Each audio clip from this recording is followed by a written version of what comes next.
¿Qué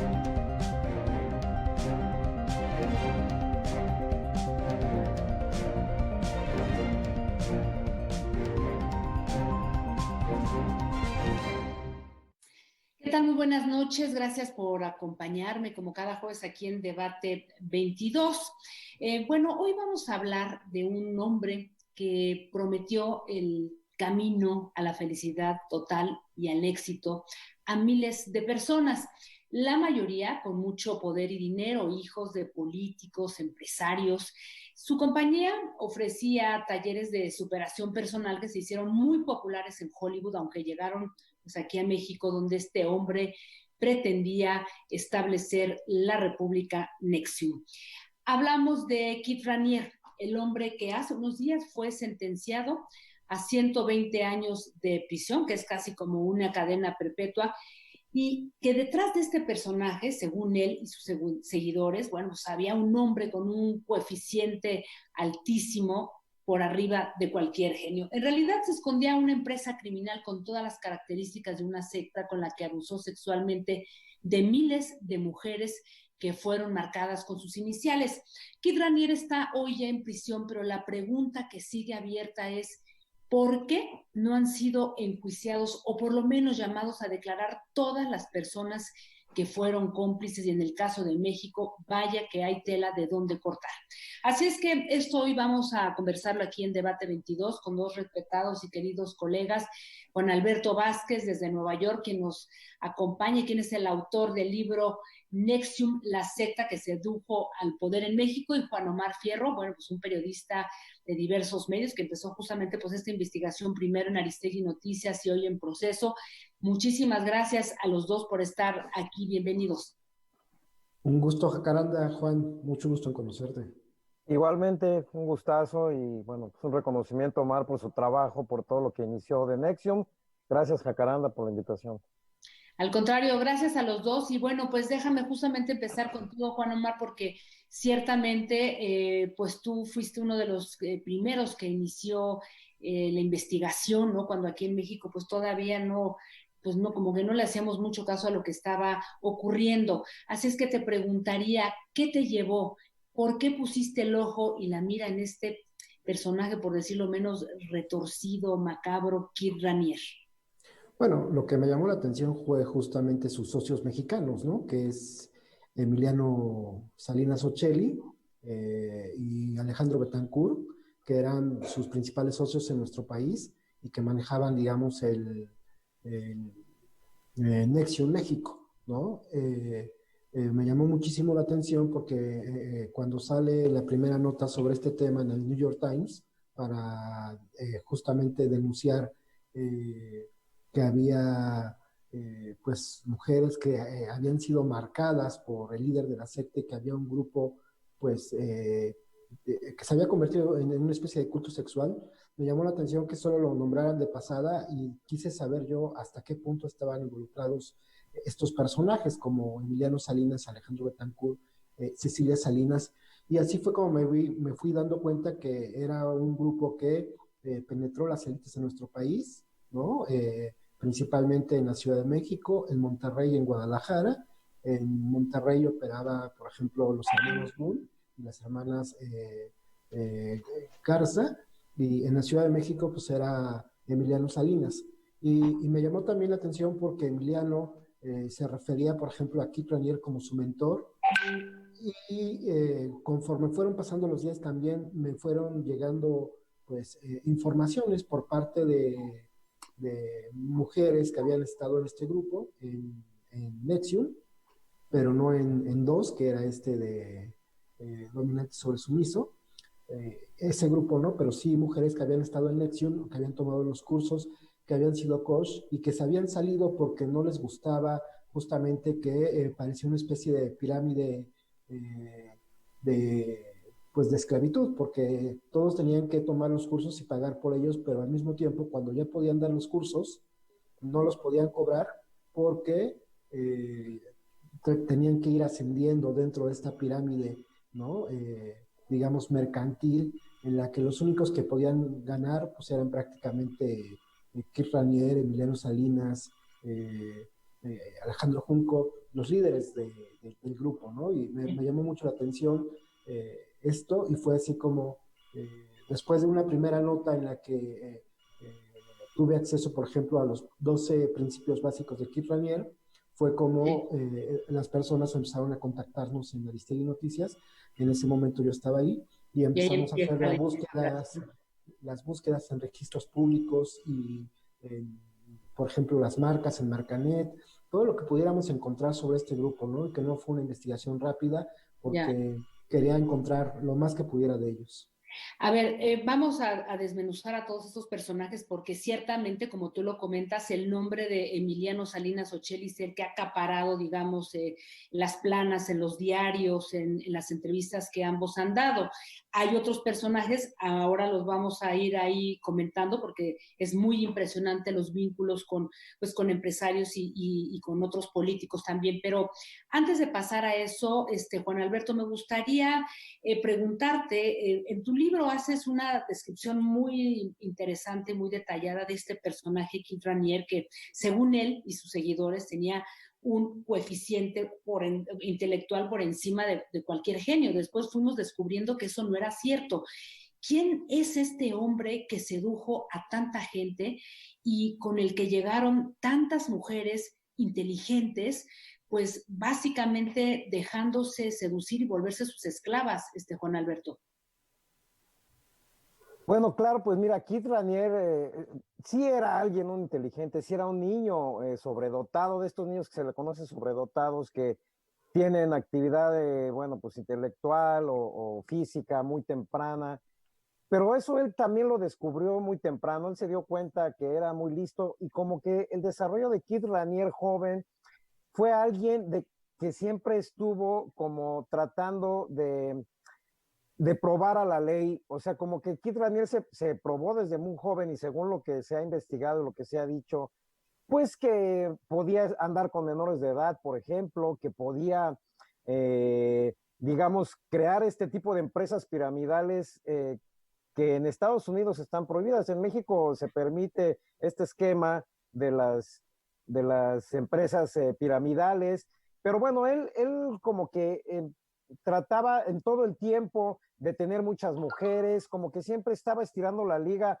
a todas estas cosas que él decía, convenciones sociales, que al final de cuentas no estaba de acuerdo, no estaba de acuerdo en que andar con menores de edad fuera algo penalizado, porque él decía que pues era un invento, una convención, y él así se fue creando a sí mismo como este personaje de que la ley no está para mí, y bueno, en eso llega el momento de construir Nexium, en donde se reinventa como gurú, se reinventa como esta persona que realmente sí tenía algunos estudios, pero que después también descubrimos cómo retomó de muchas ideologías ya probadas, también muchas de ellas señaladas como sectas. Bueno, pues tomó pedazos de todo eso para construir su propia esquema de Nexium, que era un esquema Ponzi, después se le denunció un esquema Ponzi de una comunidad coercitiva, donde iban cayendo todas esas personas, pero también pues era una persona muy carismática y era una persona en cuanto vio llegar a la gente con dinero, a la gente poderosa, pues tenía ese imán, esa capacidad de no dejarlos ir, de convencerlos, de hablar obviamente, de venderse como la persona más inteligente, de venderse como alguien multimillonario que ya tenía la vida resuelta, sin que eso fuera cierto tampoco. Y bueno, obviamente se vendía como este inventor de las herramientas para darles la felicidad a la gente.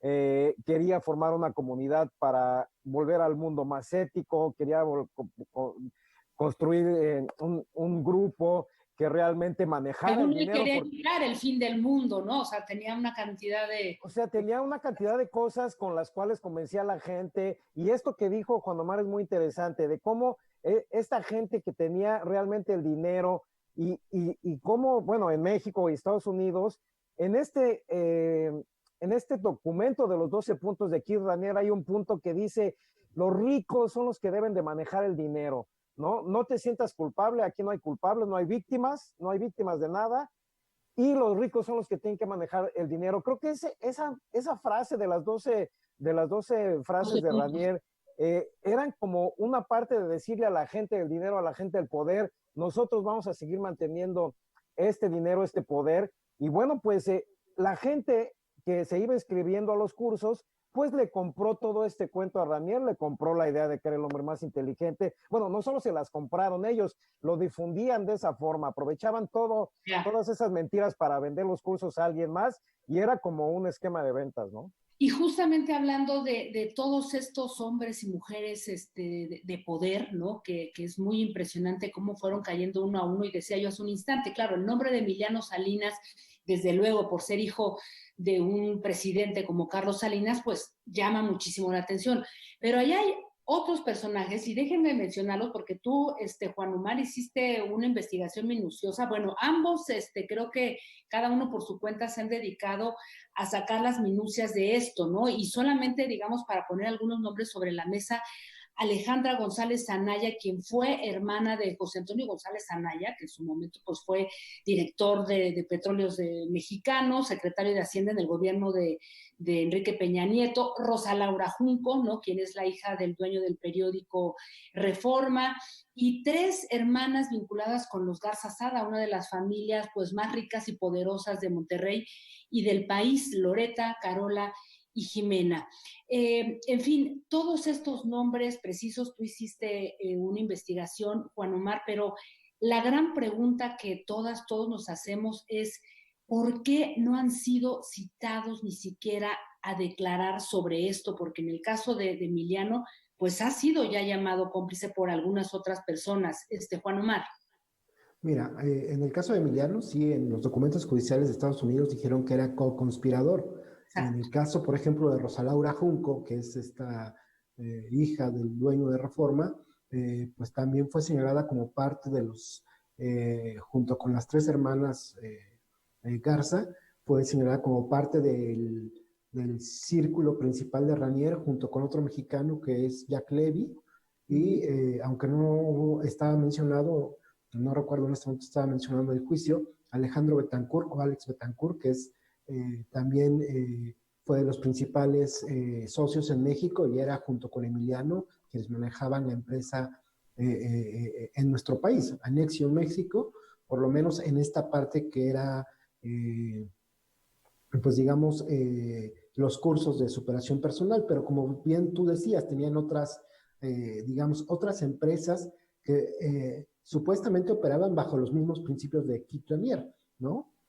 Por ejemplo, este kinder multicultural que supuestamente enseñaba idiomas a los niños desde que nacían y que podían enseñarle 8 idiomas, ¿no? Y que funcionó de manera irregular en nuestro país hasta que justamente el gobierno de Enrique Peña Nieto les dio el registro, ¿no? Así es. En el... La Secretaría de Educación Pública, ¿no? Justamente el gobierno de Peña Nieto les dio les da este registro para que comiencen, digamos, a operar de manera formal, en un método que es cuestionable, porque por lo menos en la investigación que hicimos sobre el kinder, que en Monterrey lo manejaba Rosa Laura Junco junto con una de las hermanas Dávila, pues lo que encontramos es que los niños, si no entendían bien, digamos, el método pedagógico que supuestamente ellos enseñaban, terminaban teniendo problemas de habla, ¿no? En la Ciudad de México ese kinder era manejado por Cecilia Salinas Ocelli, junto con otras personas que en este momento se me escapan, ¿no? Pero bueno, llama la atención que se les diera este registro. También estaba esta empresa de Anima, que era supuestamente una empresa de espectáculos en la cual los propios artistas también caían en este esquema un poco piramidal, ¿no? Y eran explotados. Y lo que pasaba con Anima es que, por ejemplo, era una de las socias, era Alejandra González Anaya, que logró obtener muchos contratos, bueno, más bien en espectáculos, por ejemplo, inauguraciones de Juegos Centroamericanos, participó en las primeras versiones de este Festival de Muertos que se estaba haciendo en la Ciudad de México, hizo también algunas cosas para el gobierno de la Ciudad de México con Miguel Ángel Mancera, y la mayoría de sus contratos no se conocieron porque era subcontratada a su vez por una empresa que contrataba a la Secretaría de Turismo. En la Secretaría de Turismo hay que recordar que estaba Enrique de la Madrid, y González Anaya era socia de Fabiola Sánchez. Fabiola Sánchez estaba casada con Federico de la Madrid, o sea, con un hermano del secretario de Turismo. Entonces, no, pues una cantidad de nexos que justamente vamos a seguir desmoronándonos, porque aquí todo mundo sale pisado de alguna o de otra manera, pero permítanme hacer una muy breve pausa para continuar hablando sobre NXIVM, la secta que sedujo al poder en México. Volvemos con ustedes, no se vayan.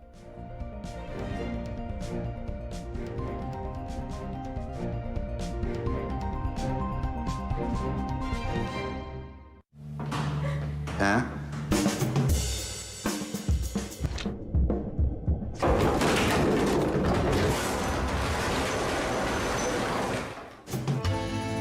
El agente inmobiliario. La diabetes no controlada te pone en mayor riesgo si enfermas de COVID-19. Hoy más que nunca, toma puntualmente tus medicamentos, come saludable y mantén tus niveles de glucosa entre 80 y 130. Si necesitas ayuda, llámanos. La familia IMSS está para atenderte. Frente al COVID, más vale prevenir. IMSS. Durante 30 años, el INE y la ciudadanía hemos compartido una gran causa: organizar elecciones libres y auténticas. Y en 2021 tendremos un nuevo reto para seguir construyendo la democracia. Las elecciones más grandes de la historia. Ven y trabaja como capacitadora o capacitador asistente electoral. Inscríbete en INE.mx. Contigo y el INE, contamos todas, contamos todos. Bien, regresamos aquí a Debate 22 a conversar sobre esto que es NXIVM, la secta que sedujo al poder en México, y estamos hablando con dos colegas que han pues investigado, reportado el tema, Juan Alberto Vázquez, quien se encuentra en Nueva York, Juan Omar Fierro, quien fue uno de los primeros reporteros pues que estuvo ahí al pie del cañón haciendo toda una serie de investigaciones.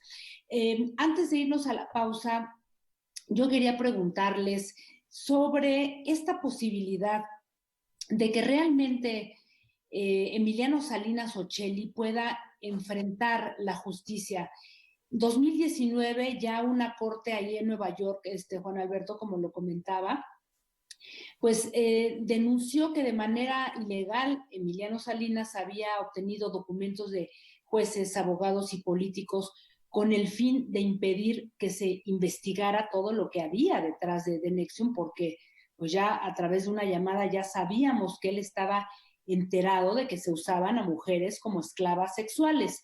¿Hay posibilidades realmente de que se abra un juicio, de que se investigue o no, Juan Alberto?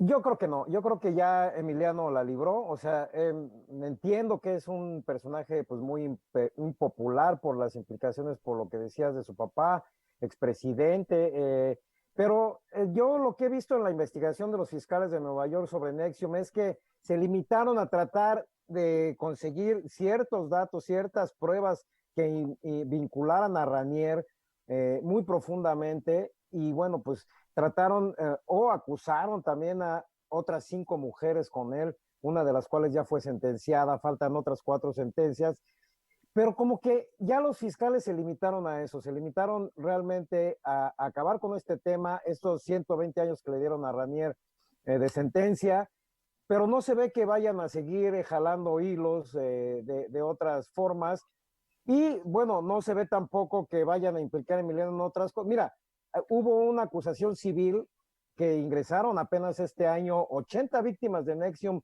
que se quejan de todos estos engaños que hablamos hace rato, de que Ranier se vendió como el hombre más inteligente y se vendió como el creador de ciertas herramientas, y todo es mentira, dice esta acusación civil. En esa acusación civil sí está incluida Ana Laura Junco de la Vega, están incluidas 2 mexicanas que estaban en el círculo de esclavas sexuales de Ranier, como Mónica Durán y Daniela Padilla, pero ya no aparece Emiliano Salinas, no aparece Alejandro Betancourt, que era uno de los que trabajaban junto con él, como ya lo explicó Juan Omar. Entonces, si en esta demanda civil, que no implica que vayan a ir a la cárcel, sino que simplemente estas 80 víctimas están pidiendo una restitución económica por todos los años que gastaron de su vida y todo el dinero, si no aparece ahí Emiliano, bueno, no sabemos las razones, sabemos que su papá sigue teniendo ligas muy poderosas, pues con gente también de los partidos acá, o gente de la justicia, o que el que se dice que es su gran socio de muchos negocios, Carlos Slim, también tiene muchos negocios acá. No lo sabemos, eso es algo que quizás se debe investigar, pero yo sí creo que no va a haber más que el desprestigio, que tampoco es poco, ¿eh? O sea, Emiliano Salinas ya está desprestigiado, me parece que por muchos años, me parece que no va a ser alguien que pueda salir a la calle como antes lo hacía normalmente, y quizás, bueno, pues él siga tratando de operar estos negocios, tratando bueno, de hacer lo que él hace, que es eso, él es un hombre de negocios, no está dedicado a la política. Y bueno, a lo mejor lo que tendríamos que pues, comenzar a investigar desde México es todas las empresas, las que ya dijo Juan Omar, y todas las demás que hay. Hay muchas empresas que además hacían algo, Jacaranda, enviaban dinero en efectivo hacia acá, hacia Albany, sin declarar Hacienda, ni la mexicana ni la norteamericana. Entonces, todavía hay mucho que investigar por ahí en cuanto a qué pasó con todas esas empresas. Ánima, como decía la que mencionó ahorita Juan Omar, que era el que organizaba el desfile de Día de Muertos. Kier Lanier era socio en Ánima, estaba apareciendo en los documentos. Entonces, ¿qué pasó con todas esas transferencias de dinero, por ejemplo, que son de las cosas que ya se quedaron ahí, que se pueden investigar desde México, por ejemplo, ¿no? Juan Omar, ¿qué sigue? ¿Ha seguido jalando ahí los hilos de la madeja? Porque, digamos, en el caso de Emiliano, como decía Juan Alberto, bueno, pues hay muchas otras cosas que de pronto, bueno, pues también se perdieron. ¿Qué seguiría? Yo creo que en México sí falta, como dice Juan Alberto, investigar, por ejemplo, posibles delitos fiscales que hayan cometido estas empresas, ¿no? Por estos traslados de dinero entre un país y otro que no eran declarados, porque en algún momento se reconoce justo que estos ingresos no se declaraban ni a la Hacienda mexicana ni a la Hacienda de Estados Unidos. Entonces, probablemente haya delitos fiscales de las empresas mexicanas en esta colusión que había de Nexium México y Nexium Estados Unidos. También yo creo que una cosa que en México no se ha investigado y podría investigarse es, por ejemplo, el uso de la justicia para presionar a los disidentes de Nexium en Estados Unidos.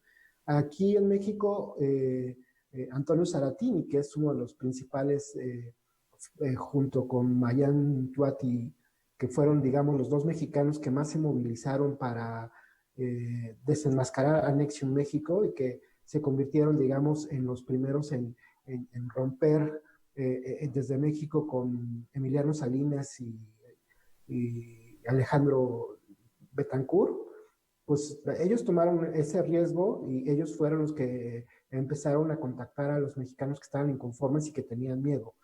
Y tanto como Mayan no enfrentó ningún tipo de problema legal, pero Antonio Saratini fue acusado de extorsión, ¿no?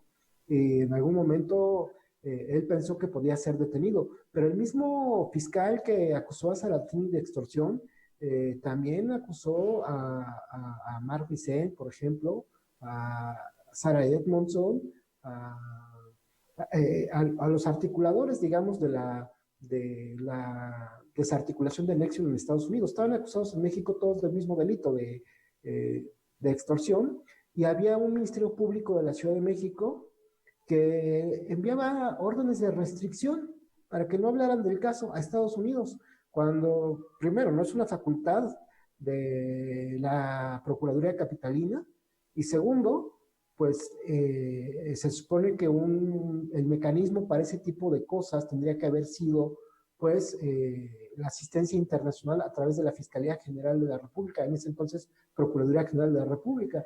Entonces, aquí hay un delito que se debe de investigar, esta usurpación de funciones, este ejercicio indebido del servicio público por parte de un ministerio público que se prestaba para intimidar a los disidentes en México y a los disidentes en Estados Unidos, y esa es una de las razones, por ejemplo, por las cuales la mayor parte de los integrantes de Nexium que rompieron con Kier Lanier, pues no viajaban a México y no quisieron nunca viajar a México, a pesar de que sí hubo, por ejemplo, esta invitación a que lo hicieran para una supuesta entrevista, justo con esta reportera del Grupo Imagen, que ahorita se me fue. Pues ahora vamos a tocar, permíteme, porque vamos a tocar justamente ese tema. Primero por lo que tú dices de pues el uso de la justicia en México para presionar a jueces, abogados, eso me parece gravísimo y como tú dices, es un tema que tendría que investigarse, pero el otro, y ahora que tú vas con este punto, hay un capítulo que me impactó mucho, Juan Alberto, en tu libro, que es Ranieri, el periodismo bueno, y que justamente da todos los detalles de esta periodista, reportera de Grupo Imagen, y que pues prácticamente no se ha hablado nada del caso. Así es que compártenos esto que tú mismo investigaste y que me parece realmente muy relevante. Todo inicia cuando en el 2009 un grupo de disidentes, un grupo una que había sido pareja de Ranier, Bárbara Buché, pues empieza a sentirse inconforme de que Ranier tuviera 10 novias además de ella, ¿no? Ella como que se sintió traicionada, se sintió celosa, y después otras gentes en Seattle, en otras ciudades también renunciaron, le sentaron a Ranier, le dijeron, queremos que cambien las cosas, él les dijo que no, y ella le dijeron, bueno, te mandamos una carta de $2 millones para que nos des, de cosas que nos debes, no son otras cosas, y Ranier la usó como un chantaje, como que lo querían chantajear, y esa acusación le costó a Sarah Edmondson a Bárbara Buché 9 años de su vida, de estar perseguida judicialmente. Esa fue la que prolongaron hacia Acapulco, esa misma acusación. Y bueno, era tal la obsesión de Ranier con esta chica, con otra que lo había dejado hace 9 años, Tony Natalie, y con estas gentes que le habían exigido cambios y que él no quiso, que realmente él quería llevarlas a México. Había un plan y estaba ahí comprobado con correos, con testimonios de otra gente. Había un plan para llevar a estas chicas a México. Y bueno, hay cartas donde Yuridia Sierra, esta conductora que dice Juan Omar de Grupo Imagen, cartas, correos que les enviaba según supuestamente a estas chicas para que vinieran a México a una entrevista para hablar de sectas y no sé qué. Y bueno, presuntamente, y no por una testigo, por varios testigos, ese intento de llevar a estas chicas a México era para que ahí las detuvieran, para que las metieran a la cárcel, para que abusaran de ellas por la obsesión que tenía Ranier con esas chavas. Y obviamente, pues para eso se prestó al que era su alfil en México, Emiliano Salinas, que a su vez es muy amigo de esta chica Yuridia Sierra, son grandes, de verdad, grandes amigos.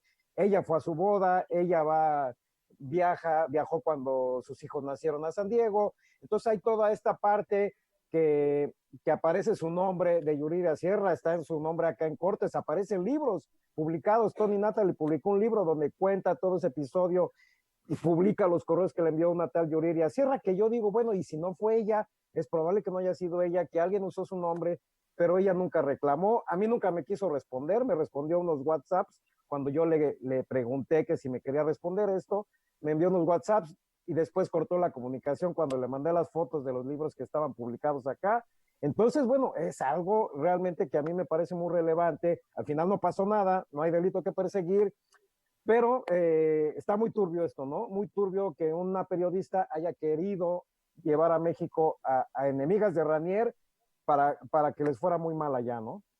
Juan Alberto, Omar, me quedo con ganas de una segunda parte porque los tentáculos de NXIVM en México son tremendos y yo creo que pues todavía hay mucho que investigar, mucho que decir al respecto y yo creo que esto pues no esperemos, ¿no? Que no quede así porque hay muchísima gente involucrada en toda esta trama. Así es que quiero agradecerles a ambos por habernos acompañado, felicitarles por esta investigación a cada uno en su momento, en su tiempo y lo que correspondió. Gracias a ambos, muchas gracias, muy buenas noches y también a todas que nos acompañaron aquí en Debate 22, pues nos vemos el próximo jueves. Hasta pronto, Juan Alberto, Omar, gracias. Buenas noches. Hasta luego. Hasta luego. Gracias, nos vemos el próximo jueves.